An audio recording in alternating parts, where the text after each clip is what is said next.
Bonjour, bonjour.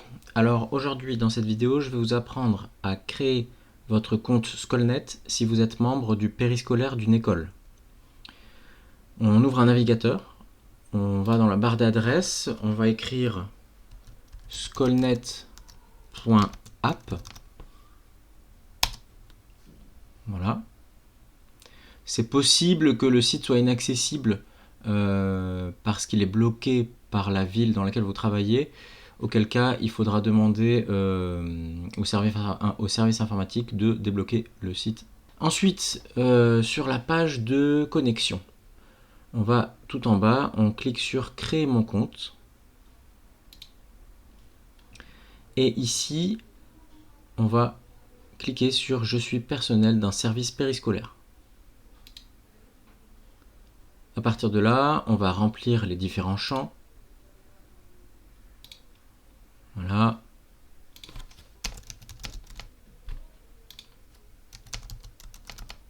Je mets n'importe quoi pour les noms et prénoms. Hop. On choisit un mot de passe.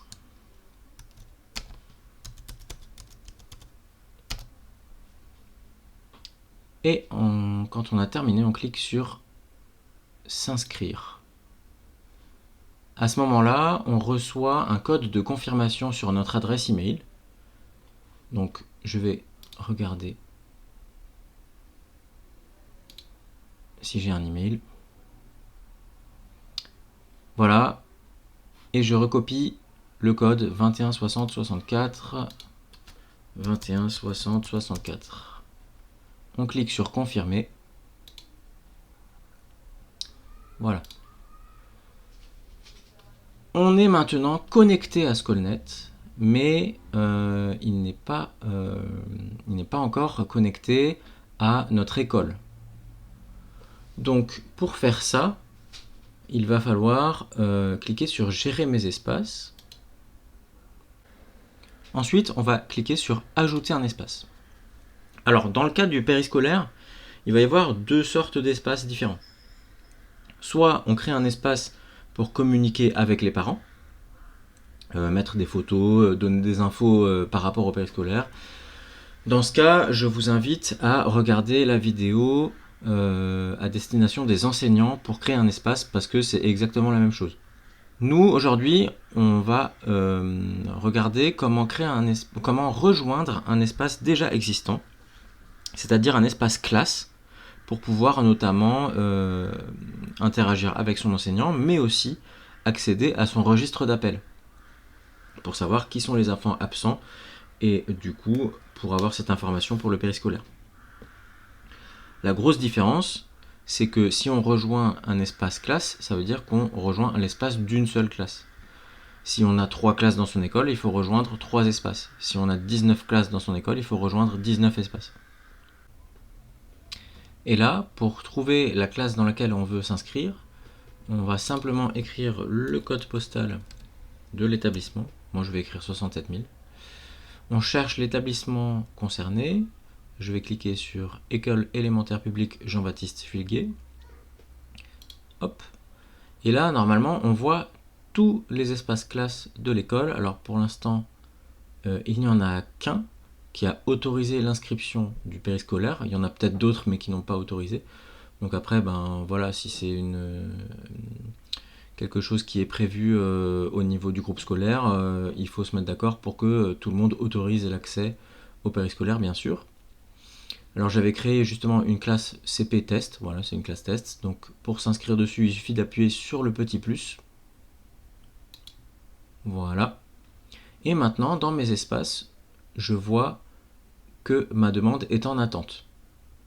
Donc ça veut dire que l'enseignant de cette classe a soumis l'inscription à son espace à validation. Donc là, on va juste attendre que l'enseignant valide l'inscription. Voilà, quelques minutes se sont écoulées et on peut voir dans mes espaces numériques que l'espace classe a validé notre inscription. Nous sommes donc inscrits dans cet espace et on peut accéder à son contenu. Pour cela, je peux cliquer sur fil d'actualité et là, je peux lire les actualités qui ont été postés par l'enseignante dans cet espace. Ce qui nous intéresse aujourd'hui, c'est plutôt le registre d'appel. Pour y accéder, il faut cliquer sur le nom de l'espace sur le volet de gauche. Et là, on va avoir plusieurs onglets, dont un onglet registre d'appel. Si l'onglet registre d'appel n'apparaît pas, c'est que l'administrateur de l'espace, donc la maîtresse ou le maître, ne vous a pas fléché comme administrateur. Seuls les administrateurs peuvent accéder au registre d'appel. Donc, contactez l'enseignant ou l'enseignante de la classe pour qu'il vous flèche comme administrateur. Si je clique maintenant sur registre d'appel, je peux voir ce qui a été noté pour l'appel du matin. Si je clique, je vois une personne présente, voilà. Et si je clique sur les absents, je vois la liste des personnes absentes le 27 août lors de l'appel du matin. De même pour l'après-midi, si je clique sur les absents, je vois le nom des personnes absentes à ce moment-là. Bien sûr, j'ai mis des faux noms pour les enfants pour le bien de la vidéo. Voilà, je pense qu'on a fait le tour.